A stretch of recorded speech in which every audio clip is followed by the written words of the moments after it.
नमस्कार, मैं हूं नेहा श्रीवास्तव। आप देख रहे हैं सुबह सवेरे और चलिए बुलेटिन की शुरुआत कर लेते हैं एक दुखद खबर के साथ, जहां रांची से बड़ी खबर सामने आ रही है। झारखंड की चतरा में एयर एम्बुलेंस क्रैश हो गया। एयर एम्बुलेंस क्रैश होने से 7 लोगों की मौत हो गई है। रांची से दिल्ली ये विमान जा रहा था। टेक ऑफ के 20 मिनट बाद संपर्क टूट गया था। जांच के लिए दिल्ली की टीम पहुंचेगी चतरा। तो बड़ी और दुखद खबर आपको बता रहे हैं, जहां आपको बता दें कि झारखंड के चतरा में एयर एम्बुलेंस क्रैश, 7 की मौत। और रांची से दिल्ली ये विमान जा रहा था। टेक ऑफ के 20 मिनट बाद ही संपर्क टूट गया। बात दिल्ली की कर लेते हैं। आज मध्य प्रदेश के दौरे पर रहेंगे नेता प्रतिपक्ष राहुल गांधी और भोपाल में किसान महाचौपाल कार्यक्रम में करेंगे शिरकत। मध्य प्रदेश कांग्रेस के बड़े नेता भी यहां पर मौजूद रहेंगे। तो बड़ी खबर आपको बता रहे हैं।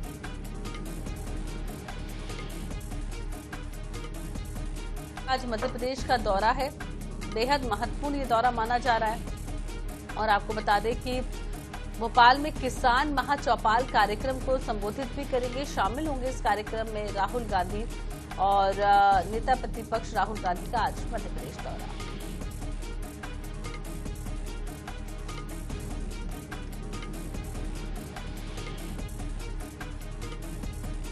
तो नेता प्रतिपक्ष राहुल गांधी आज मध्य प्रदेश पहुंच रहे हैं, जहां भोपाल में किसान महाचौपाल कार्यक्रम में वो शामिल होंगे। और आपको बता दें कई बड़े नेता जो है मध्य प्रदेश के इस दौरान उनके साथ मौजूद रहेंगे। दिग्विजय सिंह का होना भी पॉसिबल है। इसके अलावा कमलनाथ भी आज राहुल गांधी के साथ देख सकते हैं, क्योंकि कहीं ना कहीं अंदरूनी कड़वाहट की खबर मध्य प्रदेश में कांग्रेस की ओर से लगातार सामने आ रही है। उसको साधते हुए भी राहुल गांधी नजर आएंगे।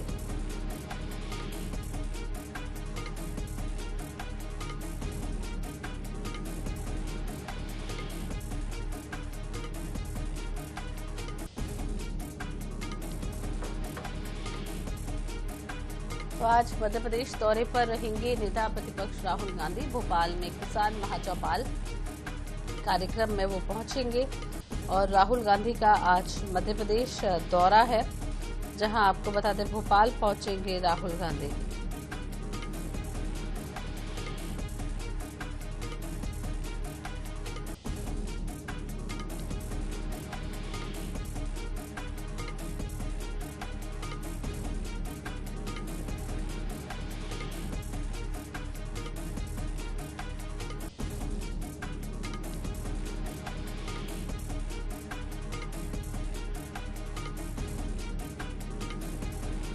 तो आपको बता दें राहुल गांधी और खड़गे आज भोपाल पहुंच रहे हैं और इंडिया यूएस ट्रेड डील के खिलाफ महाचौपाल में शामिल होंगे। अब सियासी पारा जो है वो मध्य प्रदेश में बढ़ता हुआ नजर आएगा। और आपको बता दें कि जिस तरीके से इंडिया यूएस ट्रेड डील के खिलाफ किसान महाचौपाल होगी और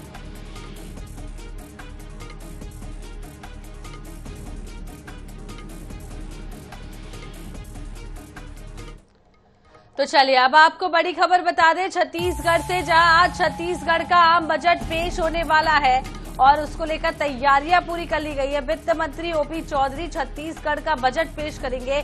बजट में होगा छत्तीसगढ़ के विकास का रोड मैप और आज पेश होगा छत्तीसगढ़ का बजट। आपको बता दें वित्त मंत्री ओपी चौधरी जो है वो बजट पेश करते हुए नजर आएंगे।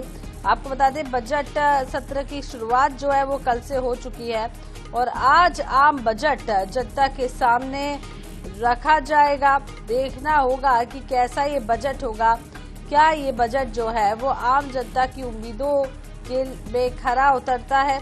और ये बजट बेहद महत्वपूर्ण इसलिए भी माना जा रहा है कि अब साय सरकार के 2 साल पूरे हो चुके हैं और अब ये बजट, इस बजट पर सभी की निगाहें बनी हुई हैं।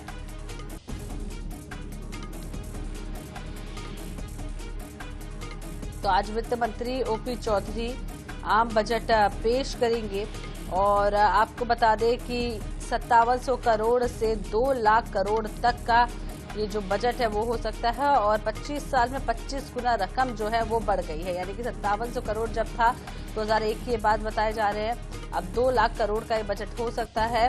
अंदाज बदल चुके हैं, वित्त मंत्री बदल चुके हैं और बजट को लेकर उम्मीदें भी कई सारी है और कई सारी कहानियां भी बजट को लेकर है। तो आपको बता दें कि आज जो है ओपी चौधरी इस बजट को पेश करेंगे और ये बजट बेहद महत्वपूर्ण माना जा रहा है। तो इधर छत्तीसगढ़ विधानसभा के बजट सत्र का आगाज हो चुका है। राज्यपाल रमेश जेका के अभिभाषण के साथ ही सदन की कार्रवाई प्रारंभ हुई है। आज वित्त मंत्री ओपी चौधरी बजट पेश करेंगे। इसके अलावा साई सरकार का तीसरा बजट है ये, और बजट को लेकर वित्त मंत्री ओपी चौधरी ने कहा है कि सरकार पहले ज्ञान की थीम पर बजट लाई, उसे आगे बढ़ाने के लिए गति के कॉन्सेप्ट लाया गया। अब नई दृष्टि से बजट प्रस्तुत किया जाएगा। बजट में वेलफेयर स्कीम्स को आगे बढ़ाया जाएगा, साथ ही कुछ नई योजनाएं भी शामिल की जाएंगी। प्रदेश विकास के पथ पर कैसे आगे बढ़े, इस बात का ध्यान रखते हुए बजट प्रस्तुत किया जाएगा। निश्चित रूप से हम एक थीम के साथ बजट को प्रस्तुत करेंगे और ज्ञान जो पहले बजट में प्रस्तुत किया गया था, गरीब, युवा, अन्नदाता और नारी, उसके कल्याण के लिए समर्पित बजट होगा। उसकी रणनीति पिछले बार गति थी, इस बार कुछ अलग रणनीति के साथ हम आएंगे। उसको पूरा करने में सरकार की पूरी वित्तीय ताकत हमने पिछले 2 सालों में झोंकी है, अभी भी हम झोंके हैं। इसके अलावा ये सब वेलफेयर स्कीम है, आप सभी मानते हैं। तो ये वेलफेयर स्कीम भी लोकतंत्र में जरूरी होते हैं कि समाज के आखिरी तबके पर खड़े व्यक्ति को, चाहे वो युवा हो, चाहे महिला हो, चाहे किसान हो, चाहे गरीब आवासहीन हो, उन सब के दृष्टिकोण से अत्यंत आवश्यक होता है।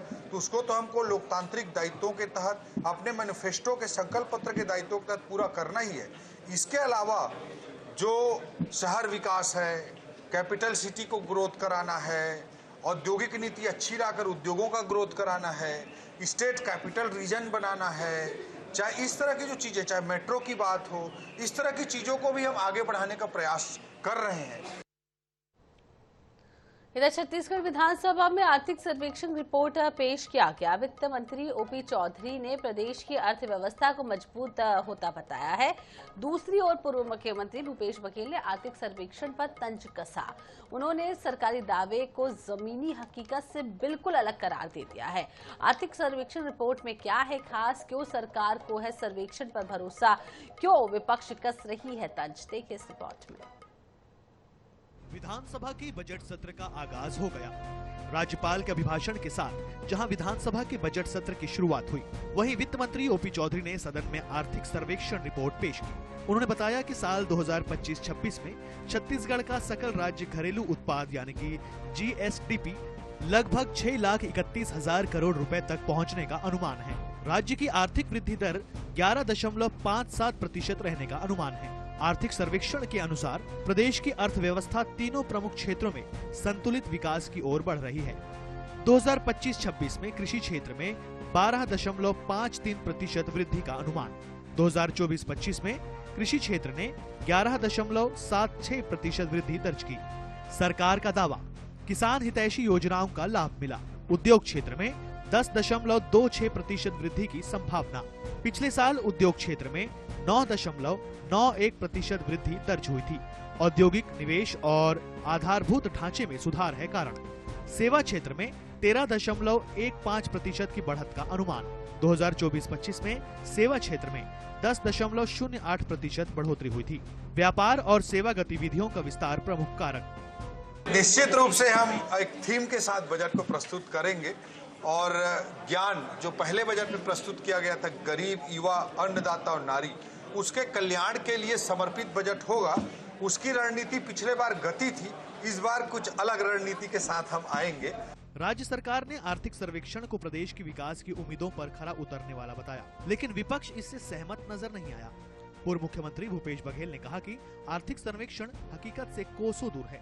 परेशान जो सरकार है, थकी चुकी हुई जो सरकार है, उसका ये अभिभाषण था, राज्यपाल के द्वारा पढ़ाया गया कि सरकार के पास तो उपलब्धि है ही नहीं, धान तो ठीक से खरीद नहीं पाए, तो उसका अभिभाषण था। इसे बजट से कुछ नहीं उम्मीद नहीं कर सकते, क्योंकि अब पता नहीं अब ट्रंप के से क्या निर्देश लेके ये लोग बनाए हैं, क्योंकि पूरा देश के अर्थव्यवस्था भी तो या देश का संचालन ही ट्रंप के माध्यम से हो रहा है। तो छत्तीसगढ़ के ट्रंप ने क्या संदेश दिया है वो कल पता चलेगा। छत्तीसगढ़ का आर्थिक सर्वेक्षण आ चुका है। सरकार ने जहां सभी दिशाओं में विकास का भरोसा जताया, वहीं विपक्ष के अपने दावे हैं, अपना नजरिया है। हालांकि कल प्रदेश का बजट पेश होगा, जिस पर सबकी निगाहें टिकी हुई हैं। ऐसे में ये देखना दिलचस्प होगा कि जो आंकड़े किताबों के माध्यम से प्रस्तुत किए जा रहे हैं, धरातल पर उसका कितना असर होता है। गौरव शर्मा, रायपुर।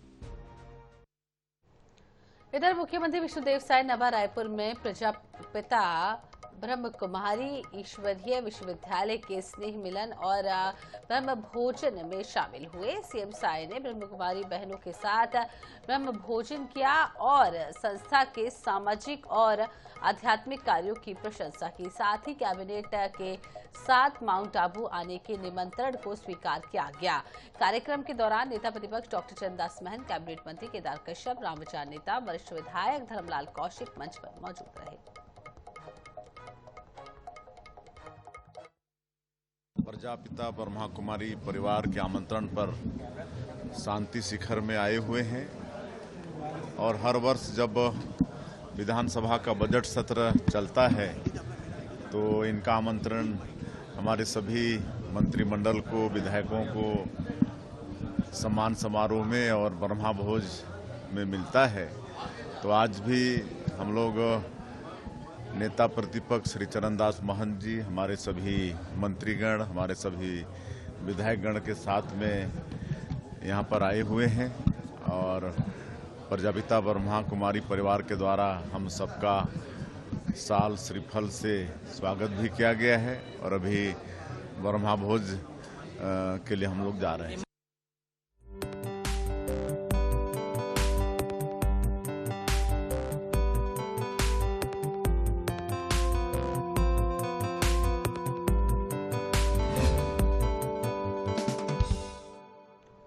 तो मुख्यमंत्री डॉक्टर मोहन यादव ने हलाली डैम क्षेत्र में लुप्त प्राय प्रजाति के 5 गिद्ध को प्राकृतिक आवास से मुक्त कराया। इसके अलावा इसमें 4 भारतीय गिद्ध और 1 सिनेरियस गिद्ध शामिल है। इसके अलावा कृषि क्षेत्र के लिए कई अहम घोषणाएं की हैं। मुख्यमंत्री ने स्पष्ट किया है कि सरसों उत्पादकों को भावांतर योजना का लाभ और उड़द पर किसानों को 600 रुपए प्रति क्विंटल बोनस दिया जाएगा। देखिए रिपोर्ट। पक्षी संरक्षण की दिशा में एक महत्वपूर्ण कदम उठाते हुए मध्य प्रदेश के वन विभाग ने WWF इंडिया और बॉम्बे नेचुरल हिस्ट्री सोसाइटी के सहयोग से गिद्धों की गतिविधियों और निगरानी के लिए उपग्रह टेलीमेट्री कार्यक्रम प्रारंभ किया है। इस कार्यक्रम के दौरान मुख्यमंत्री ने लुप्त प्राय प्रजातियों के 5 गिद्धों को हलाली डैम जल क्षेत्र में मुक्त किया। इसके अलावा मुख्यमंत्री ने स्पष्ट कर दिया कि सरकार सरसों उत्पादकों को भावांतर योजना का लाभ और उड़द पर किसानों को 600 रुपए प्रति क्विंटल बोनस देगी। इसके अलावा राज्य सरकार ने चना, मसूर और तुअर के उपार्जन के लिए भारत सरकार को प्रस्ताव भी भेजा है। यशस्वी प्रधानमंत्री के नेतृत्व में जिस प्रकार से देश में किसानों के लिए काम किए जा रहे हैं, उनकी उसी भाव के आधार पर किसान कल्याण वर्ष हमने घोषित किया है। और जैसा कि सबको ज्ञात है, बीते समय हमने सोयाबीन के ऊपर लगभग 1,500 करोड़ से ऊपर की धनराशि भावांतर के माध्यम से किसानों के खाते में डीबीटी से डाली थी। इसके आधार पर हमारी मन की भाव किसान अपनी फसल को मंडी में बेचने आए, मंडी जीवन तो मंडी में व्यापार व्यवसाय बढ़े, सामान्य प्रकार से काम चले, उसी योजना के सफलता के आधार पर पूरे देश में मध्य प्रदेश सरकार के इस निर्णय को सराहा गया। उज्जैन जिले के घटिया और नागदा विधानसभा क्षेत्र से बड़ी संख्या में आए किसानों और क्षेत्रीय जनप्रतिनिधियों द्वारा Ujjain Jaora greenfield access controlled परियोजना को त्वरित मंजूरी देने के लिए स्वागत एवं अभिनंदन कर आभार माना। इस मौके पर मुख्यमंत्री ने कहा कि इंदौर मेट्रोपॉलिटन सिटी एरिया में शामिल हो जाने से उज्जैन, नागदा, खाचरौद, रतलाम सहित पूरे क्षेत्र का समग्र विकास होगा। Bureau report, INH news, Bhopal.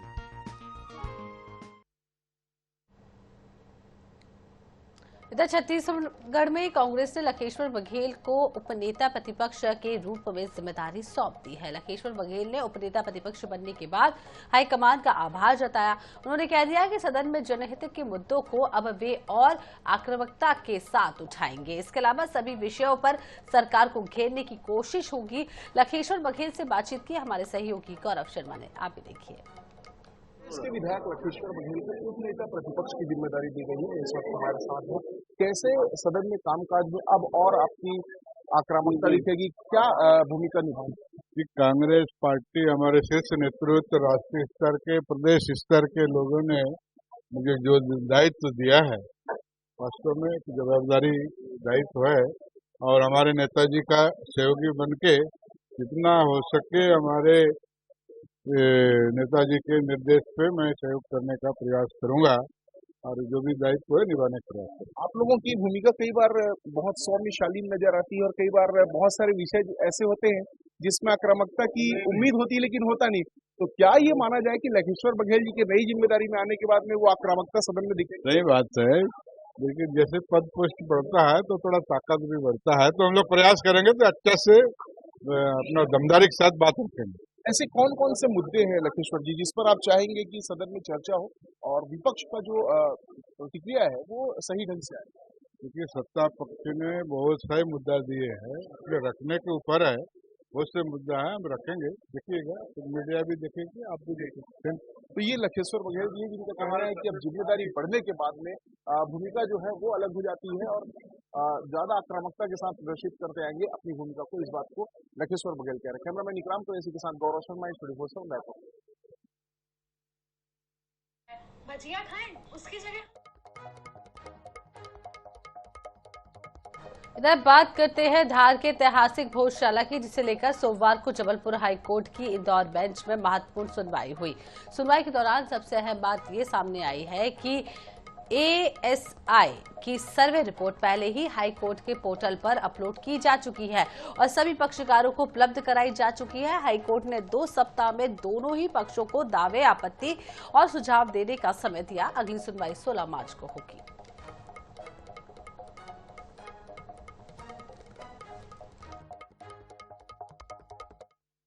उच्च न्यायालय में धार भोजशाला को लेकर प्रकरण की सुनवाई हुई थी, जिसमें 5 केसेस कनेक्टेड थे।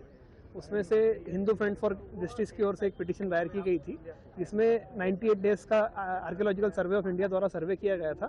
उसके सर्वे की रिपोर्ट को रिकॉर्ड पे ले लिया गया है और न्यायालय द्वारा दो हफ्ते बाद की एक तारीख तय की गई, इसमें अंतिम बहस के लिए तारीख दी जाएगी। 24/7/2024 को यह रिपोर्ट ऑलरेडी पोर्टल पे डाल दी गई थी।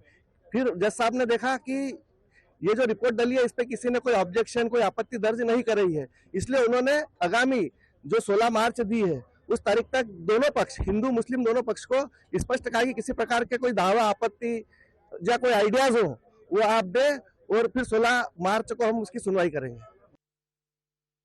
राजधानी भोपाल से बड़ी खबर, फर्जी पासपोर्ट बनाने का मामला सामने आया। मध्य प्रदेश ATS ने की है बड़ी कार्रवाई। 5 अफगानी नागरिक कोलकाता से गिरफ्तार है। जबलपुर में बनवाया था फर्जी पासपोर्ट, कोलकाता में अवैध तरीके से रह रहे थे लोग। ATS ने आरोपियों को रिमांड पर लिया। तो बड़ी खबर आपको बता रहे हैं, जहां कोलकाता में अवैध तरीके से लोग रह रहे थे, ATS ने आरोपियों को जो है वो गिरफ्तार कर लिया है, रिमांड पर ले लिया है। फर्जी पासपोर्ट बनाने का मामला राजधानी भोपाल से सामने आया है। ATS की ये बड़ी कार्रवाई है, जहां 5 अफगानी नागरिकों को गिरफ्तार किया गया है। कोलकाता से गिरफ्तारी हुई है। जबलपुर में बनवाया था फर्जी पासपोर्ट, कोलकाता में अवैध तरीके से रह रहे थे। एक और बड़ी खबर जबलपुर से ही, जहां OBC मामले में सुप्रीम कोर्ट का बड़ा फैसला। छत्तीसगढ़ OBC आरक्षण प्रकरण पहुंचा है जबलपुर हाईकोर्ट। मध्य प्रदेश के मामले भी अब हाईकोर्ट को हो चुके हैं ट्रांसफर। विशेष अनुमति याचिकाएं भी की गई है वापस। संशोधन मांग को लेकर की गई है याचिका। अब सभी मामले मध्य प्रदेश हाईकोर्ट में ही इसकी सुनवाई होगी। तो बड़ी खबर आपको बड़ी जानकारी दे रहे हैं, जहां OBC आरक्षण का मामला अब सुप्रीम कोर्ट से मध्य प्रदेश हाईकोर्ट यानी कि जबलपुर हाईकोर्ट पहुंच चुका है। और ये पूरा मामला आपको बता दें, सुप्रीम कोर्ट में बड़ा फैसला लिया गया है। छत्तीसगढ़ OBC आरक्षण प्रकरण का ये मामला जो पूरा है वो अब मध्य प्रदेश हाईकोर्ट ट्रांसफर कर दिया गया। विशेष अनुमति याचिकाएं भी वापस की गई हैं। संशोधन मांग को लेकर की गई है ये याचिका। राजधानी रायपुर से बड़ी खबर, जहां CSMCL में कमीशन घोटाला मामले में अब एक और गिरफ्तारी हुई है। EOW ACB ने जेल में बंद अनवर ढेबर को किया गिरफ्तार। आरोपी को रिमांड पर लेकर पूछताछ कर रही है जांच एजेंसी। मामले में आबकारी अधिकारी नवीन प्रताप सिंह भी रिमांड पर है। तो बड़ी खबर आपको बता रहे हैं, आबकारी अधिकारी नवीन प्रताप सिंह भी रिमांड पर हैं और EOW ACB ने जेल में बंद अनवर ढेबर को जो है वो गिरफ्तार कर लिया है। आरोपी को रिमांड पर लेकर पूछताछ कर रही है जांच एजेंसी। मामले में आबकारी अधिकारी नवीन प्रताप सिंह भी रिमांड पर है। इसी के साथ इस बुलेटिन में फिलहाल इतना ही। रुकते छोटे से ब्रेक के लिए, ब्रेक के बाद लौटेंगे अंचल आंचल के साथ।